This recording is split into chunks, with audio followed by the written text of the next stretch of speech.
Bienvenidos sean a la sesión número 8 de nuestro proceso de formación de análisis económico de la región. Hoy seguimos en la continuación de la sesión número 7 y estaremos hablando de temas importantes como son la delincuencia común, la explotación de la niñez y el desempleo. Siempre, por favor, me gustaría mucho saber de qué parte del mundo están viendo este contenido y que me escriban un comentario para saber de dónde están viéndolo o qué opinan acerca del tema. En el primer punto vamos a ver el análisis de la delincuencia común en Guatemala, las manifestaciones y las consideraciones socioeconómicas que ha tenido esto dentro del país.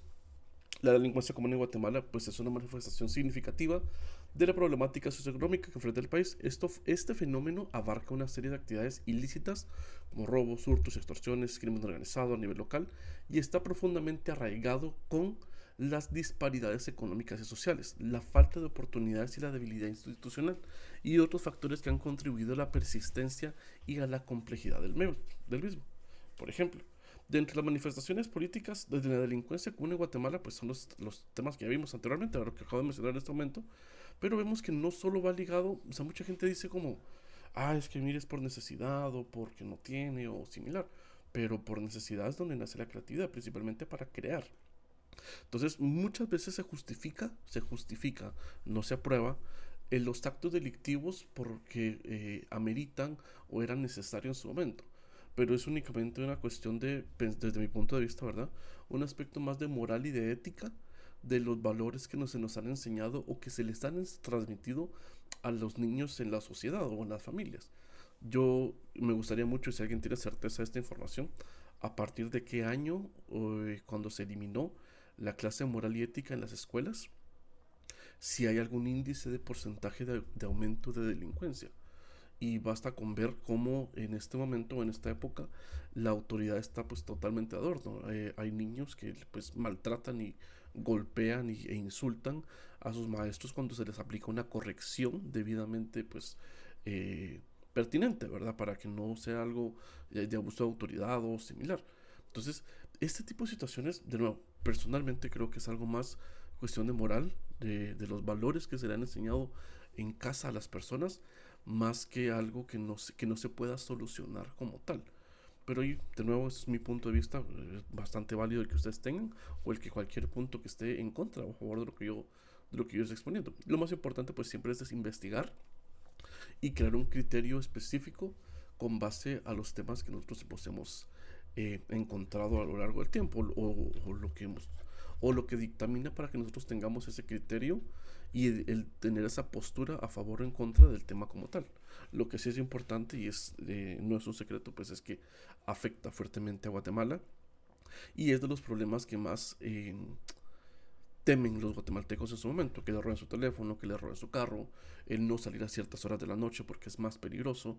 Entonces, el hecho de que tengamos esa incertidumbre de qué va a pasar el día de mañana si alguien entra, si alguien sale, o si me voy solito, o si veo a alguien sospechoso que me cambie de carril, o que me cambie de calle, que maneje con los vidrios arriba, si ando en moto que tenga un protector especial para evitar que me roben el teléfono. Entonces, todos estos datos es como lo duro de Guatemala, ¿verdad? La seguridad de Guatemala. Y no es que exista solo en Guatemala. O sea, también hay delincuencia en Costa Rica, en Nicaragua, en El Salvador, en diferente escala, ¿verdad? O en diferente magnitud, pero sigue habiendo delincuencia. O sea, no es algo específicamente del país como tal de Guatemala, sino que es algo más global. En Estados Unidos, en Europa, en el continente europeo, perdón, en el continente africano, pues es algo que se da, de nuevo, desde un punto de vista personalmente antropológico o de filosófico, es más por cuestión de cultura y de lo que sí es bueno y de lo que es malo y de lo que nos han enseñado o lo que se está enseñando desde casa.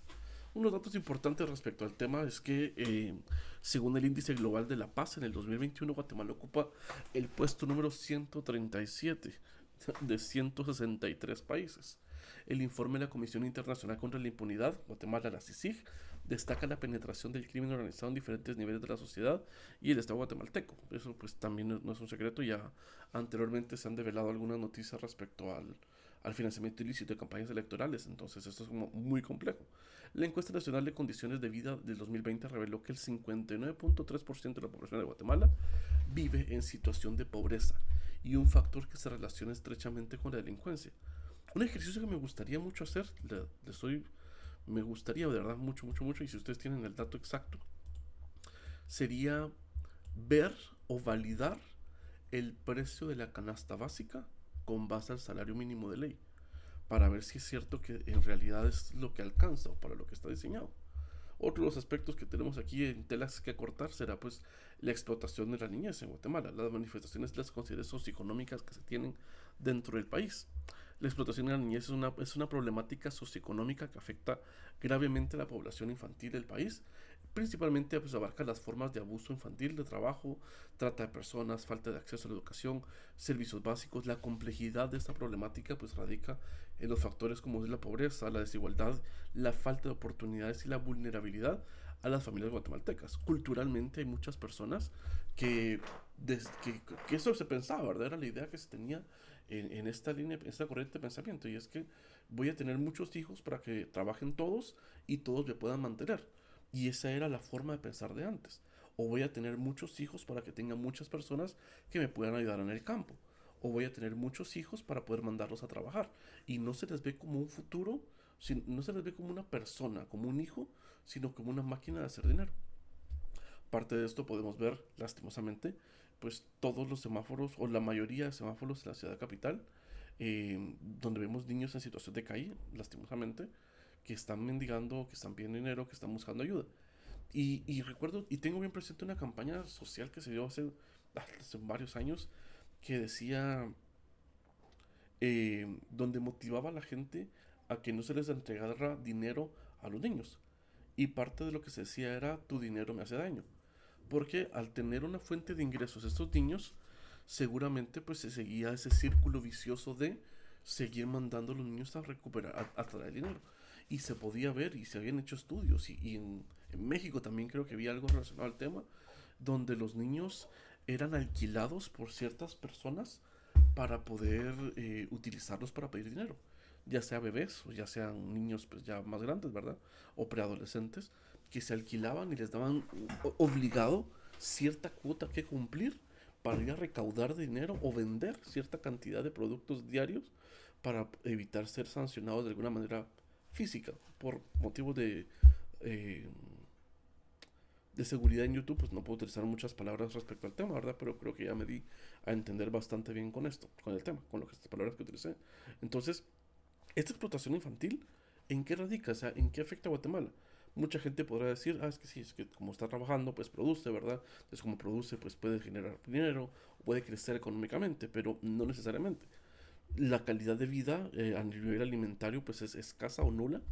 Eh, el acceso a la educación de la misma manera, puesto que como no hay oportunidad para seguir estudiando, no se puede terminar de educar o enseñar a los niños que hay otras aspiraciones, otras formas de hacer dinero, otras formas de crecer.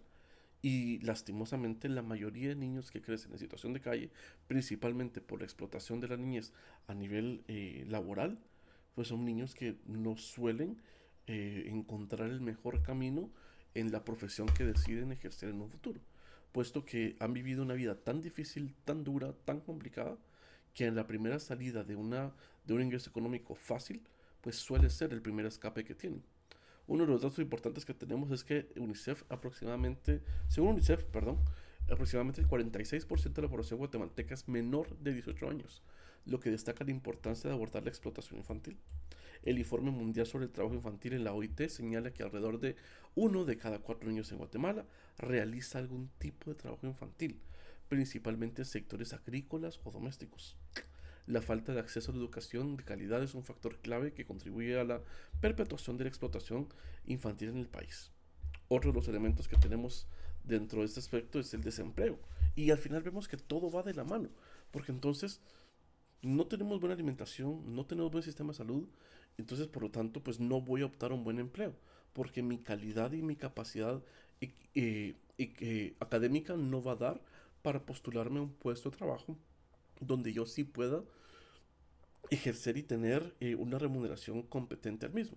No hay inversión extranjera para crear mano de obra en Guatemala porque no hay un sistema de seguridad debidamente establecido.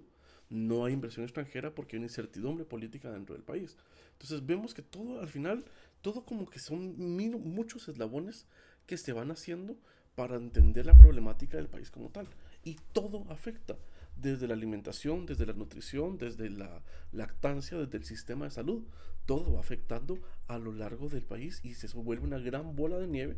Y es que al final dice la gente, o muchos dicen como es que el gobierno no progresa por el país no progresa por el gobierno, no, el país no progresa por la gente que tiene. Porque aunque el gobierno sea malo, si la gente es buena, se hace un cambio.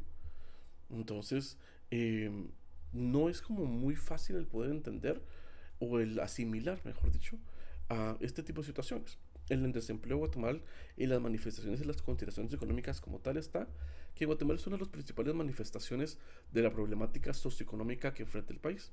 Esta situación se caracteriza por las altas tasas de desocupación laboral, el subempleo, la informalidad, la falta de oportunidades para la población activa y lo que genera un impacto significativo en el bienestar social, la estabilidad económica y el desarrollo sostenible. Uno de los datos importantes que tenemos en este espacio sería que según el Instituto de Estadística de Guatemala la tasa de desempleo del 2020 fue del 3.8%, pero se estima que el subempleo o la informalidad afecta en una gran parte de la fuerza laboral. Muchas personas, y esto pues, lo pueden validar en cualquier colonia, ¿verdad? Las tiendas de barrio regularmente pues es economía informal, no todas, pero regularmente es economía informal. Y los salarios que se ofrecen son menos del salario mínimo de ley. Ofrecen entre 100 quetzales diarios a veces, ¿verdad? O 50 quetzales diarios, descontando así un espacio donde dormir, no una habitación, un espacio donde dormir y lo que puedan comer o lo que les alcance para comer durante el día. O las personas que trabajan en tortillerías, o las personas que trabajan en casa, por ejemplo, o las personas que trabajan en seguridad como tal. Entonces, todos estos puestos operativos de primera línea son los que suelen ser más afectados principalmente en el desempleo. Pero de nuevo, más allá de que el gobierno no cree oportunidades de trabajo, es algo más cultural. Yo tengo bien presente un proyecto que en algún momento apoyé de una entidad en una ONG. No vamos a entrar en detalles para no pues, dejar en mal a nadie en este momento, ¿verdad? Y este proyecto fue a generar fuentes de empleo a una aldea en un departamento de Guatemala, en Oriente. El objetivo de ellos era generar una economía donde fuera todo el sistema económico dentro de esta aldea en donde estaban. Entonces que daban la opción de tener un criadero de cerdos a una familia. A otra familia le daban la producción del cerdo de engorde. Y a otra familia le daban la producción del concentrado para el cerdo de engorde. A una familia le daban gallinas ponedoras. A otra familia para venta de huevos. A otra familia le daban la venta de gallinas de engorde. Y a otra familia le daban la producción de pollos. Por lo tanto, pues ahí se cerraba el ciclo, porque entonces venía, compraba él los pollos, los engordaba, los vendía. Venía él, compraba los pollos, los engordaba, daban huevos y vendía los huevos. Entonces hacía todo el ciclo económico dentro del espacio. El único requisito era que sacaran un curso de buenas prácticas de manufactura y un curso de elaboración de embutidos en su momento. Y la gente no iba, les daban transporte, les daban alimentación. Era un presupuesto de casi de 25,000 quetzales, entre 15 y 20,000 quetzales dependiendo del proyecto. Y la gente no iba, porque resulta que ese día tenía que hacer limpieza, o porque ese día no había quien atendiera a los hermanos, o ese día le dio pereza, y la gente no iba. Entonces, de nuevo, más allá de que el gobierno crea o no oportunidades, es un aspecto cultural que está muy arraigado en Guatemala y hasta cierto punto se ha acomodado, de nuevo, no toda la gente, pero por lo menos la realidad que yo he visto es que muchas de las familias que se les ha brindado apoyo para crecer económicamente, para ampliar su nivel de ingresos, no lo hacen. Es más fácil esperar recibir dinero, esperar recibir ayuda, porque eso implica un esfuerzo. Entonces, culturalmente afecta al desarrollo del país. El desempleo por cuestiones de criterio. Vean ustedes y la gente que trabaja en empresas lo complicado que es encontrar personal operativo de primera línea. Hablemos de lavatrastos, meseros, auxiliares de mesero, auxiliares de salón de belleza, el puesto operativo de primera línea, el que está en la pura calle o en la batalla de la economía o del comercio como tal. La rotación es altísima porque en cualquier momento dejan de ir, porque se enojaron, porque no se sintieron bien, porque no lo saludaron, porque se lo saludaron mucho, porque lo saludaron poco, porque le hicieron una buena mirada, porque le hicieron una mala mirada, porque tienen un cumpleaños. porque tenían una fiesta. Entonces en cualquier momento dejan tirado el trabajo. Y de nuevo, entonces ¿es culpa del gobierno o es culpa de la cultura? Mucha tela que cortar en este tema, pero me gustaría mucho escucharlos a ustedes, es leerlos, perdón, y ver cuál es su punto de vista y cuál es la perspectiva que tienen respecto a esto. Muy bien, doy por finalizada este tema y nos vemos hasta la sesión 9 en el próximo contenido que ustedes puedan tener. Muchas bendiciones.